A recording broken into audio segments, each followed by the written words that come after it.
Well, I must be doing something right to create so much interest and backlash from the Democratic Party. I mean, some of it is a surprise, but I think we expected to see some of the level of vitriol, but not to the extent it's been. It may take a political newcomer to feel surprised by the level of vitriol in politics. That was Howard Schultz, former Starbucks CEO, whose net worth is roughly equivalent to the GDP of a small country. He's considering an independent run for president. And as you just heard him mention, the field at large isn't exactly rolling out the red carpet. Here are the headlines he's staring down at this morning. Livid liberals try to bully Schultz out of 2020. Don't help elect Trump. Howard Schultz heckled as an egotistical billionaire at his book launch. Could Howard Schultz help reelect the president? And the coup de grace, the unbearable stupidity of Howard Schultz's presidential fantasy. That's just a sampling of the political grenades being lobbed at Schultz. And by and large, it's the left holding the pins. Axios explains these Democrats want to prevent the coffee king from siphoning anti-Trump votes and perhaps unintentionally helping reelect President Trump. We're hearing threats of boycotts and social isolation, attacks on Starbucks, and emotional, insistent lobbying of his advisors. One of Washington's best wired party operatives told me, I've talked to 6 dozen Democrats, and the overwhelming sentiment is that he will be pushed out by this incredible wave of disgust and disdain rolling his way. Joining us, my friend, former Republican strategist, now an advisor to Howard Schultz. You've been advising him for a long time, Steve. You're getting some of this vitriol coming your way, and I want to talk about Howard Schultz in a minute, but I want to talk to you about what the last 72 hours have been like. Oh, look, I mean, I've had it's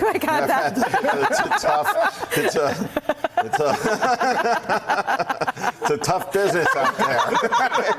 We thought Sarah Palin was tough. It's a tough business. Look, I think that when you think about Howard Schultz and you look at the last week, at long last, there might be someone in America's political life who isn't intimidated by the Twitter mob. And I think that's a good thing. You know, for me, I've been at it for a long time. If you're in this business, people say mean things about you, and I suppose if your kids love you and you have a couple good friends and your dogs like you, that everything's going to be okay. And well, you and I have always been good with our dogs, but I mean, it's more than the Twitter mob. I mean, I think all three of you are concerned about, and just in fairness to the critics of an independent run, the 2016 election was decided by a razor-thin margin, and the third-party candidates could have done just what they're afraid they did, siphoned off enough votes to tip the election. Well, let's look at what Howard Schultz has said that has set off this frenzy. He said that I'm seriously considering running for president. It's the right of every American, should they choose to do so. And if I do so, I'll do it as a centrist independent candidate. He also has said he will not be a spoiler in the race. He has also said he views it as an urgent national imperative to remove this morally unfit president from office. He believes that. He's not Jill Stein. He's not Ross Perot. He's not Ralph Nader. What he said is he wants to have a conversation with the American people to see if perhaps the hour of disruption may be at hand for our utterly broken political system. And make no mistake about it, the brokenness of that political system is what resulted in the election of Donald John Trump. Are we fated in perpetuity to be in this cycle of revenge politics, of self-interest, where the American people are not represented, their future is not represented, or can we do something better? And so 600 days before the election, he's asked a question.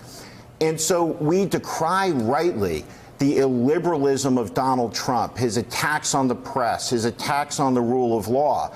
But what about the illiberalism of people who claim to oppose Trump, who shout down people from the public square? It seems that for some, the progressive utopia that is on the horizon is one that will not come about by persuasion, but by imposition, because you better dare not speak out of line, out of turn, no deviation, or you are shouted down. And by the way, the people who are doing the shouting almost universally are the same people who said Joe Biden shouldn't run because it was Hillary Clinton's turn. And they're the same people who put their thumb on the scale for Hillary Clinton against Bernie Sanders because he couldn't win.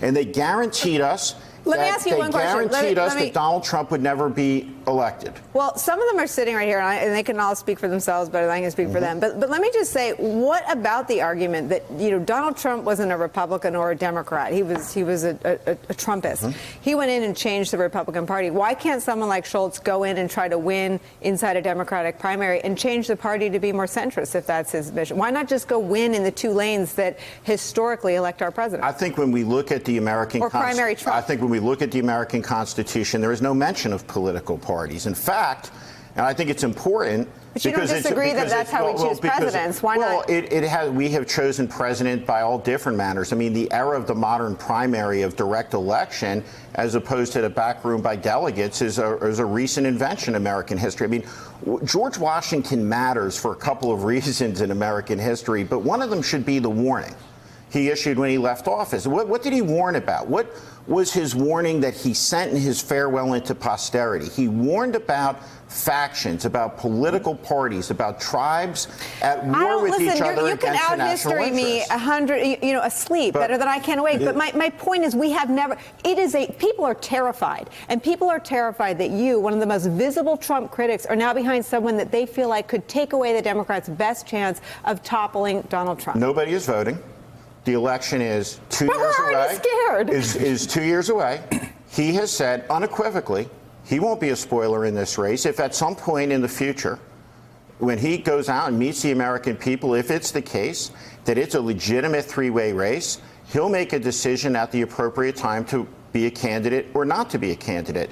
What he has said is that when he looks out, the system, in his view, a view I share, it is broken. It is shattered. The trust of the American people has been broken. And it's not just the institutions of government. It's generally big institutions, whether it's big media, whether it's big business. Across the board, we see institutional failure, and it's that institutional failure that has put us in this position. I just think that you and I deal in a world of public sentiment, and public sentiment would be more favorable if you were primarying Donald Trump as a Republican or you were running as a Democrat than the idea of someone with nothing but money to spend running as an independent. Well, we will find out. And by the way, let me say something about the man I know, because I think it matters who this person is. He wasn't born on third base. He was born to the projects in Canarsie, New York. His father beat him. He grew up dirt poor. He said when he was loaded up with debt, he had an idea and some guts and some vision and a passion for coffee. And he went out and kept that key in the pocket for that store for 40 years. He said, my only goal was to start the type of company my dad never got a chance to work for. He's the first company in America to give everyone health insurance. Part-time employees, too. Everyone got stock ownership. Everyone got a free college education. This is somebody who has practiced conscious capitalism. He recognizes that there's a crisis in American capitalism, that income inequality is an enormous deal. What he did when he was chairman of Starbucks is he kept 2 chairs in the room that were empty for every board meeting. 1 chair was for the customer and 1 chair was for the employees. Let me ask you this question. Who in a meeting in Washington, D.C. has an empty chair looking at the American people? Let's look at health care. Mitt Romney has the idea. Romney Care, Barack Obama takes it. Yeah. Republicans are for it, so the Democrats are against it. It's broken. I don't think anyone disagrees. Let's see what happens. Hey there, I'm Chris Hayes from MSNBC. Thanks for watching MSNBC on YouTube. If you want to keep up to date with the videos we're putting out, you can click subscribe just below me, or click over on this list to see lots of other great videos.